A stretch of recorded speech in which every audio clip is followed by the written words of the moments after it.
Salut à toutes et à tous, mesdames et messieurs, bienvenue coronavirus. On en reparle dans cette vidéo. Depuis quelques semaines, il faut noter que les nouvelles infections au coronavirus se font ressentir en Allemagne et elles augmentent bien sûr.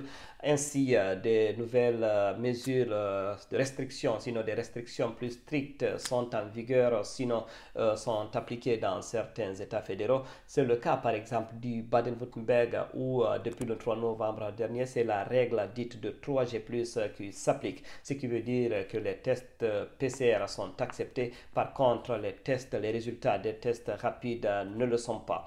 Dans le même état, il faut dire qu'il y a aussi de nouvelles mesures liées aux restrictions de contact qui seront introduites. Ainsi donc, une famille, sinon un ménage ne pourra rencontrer que 5 autres personnes issues d'une autre famille distincte. Cela ne concerne pas bien sûr les enfants et adolescents de moins de 17 ans ainsi que les personnes vaccinées ou les personnes guéries du coronavirus. Alors, la Bavière ou Bayern adopte également des règles strictes. Ainsi, il faut dire que dans les points chauds ou appelés hotspot, partout où la règle de 3G s'appliquait, c'est désormais la règle de 3G+ qui s'applique. Et partout où la règle de 3G+ s'appliquait, c'est la règle de DG qui sera introduite. Ainsi donc, et si par exemple dans les lieux de travail où se trouvent plus de 10 personnes, c'est la règle de 3G+, sinon c'est la règle plutôt de 3G qui s'impose partout partout dans les lieux de travail où il y a plus de 10 personnes, où il y a plus de 10 employés.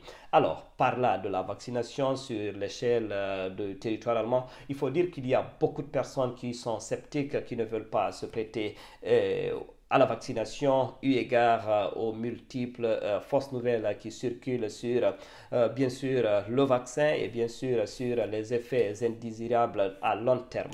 Ainsi donc, il faut noter que beaucoup de personnes restent encore réticentes. Et quant aux personnes vaccinées, il faut dire que la commission permanente de vaccination recommande une vaccination de rappel pour les personnes âgées de 70 ans, c'est-à-dire une dose supplémentaire, sinon une troisième dose.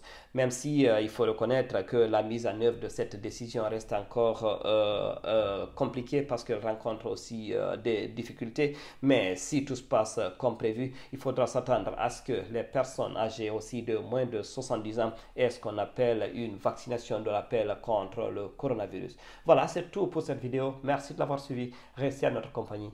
Au revoir.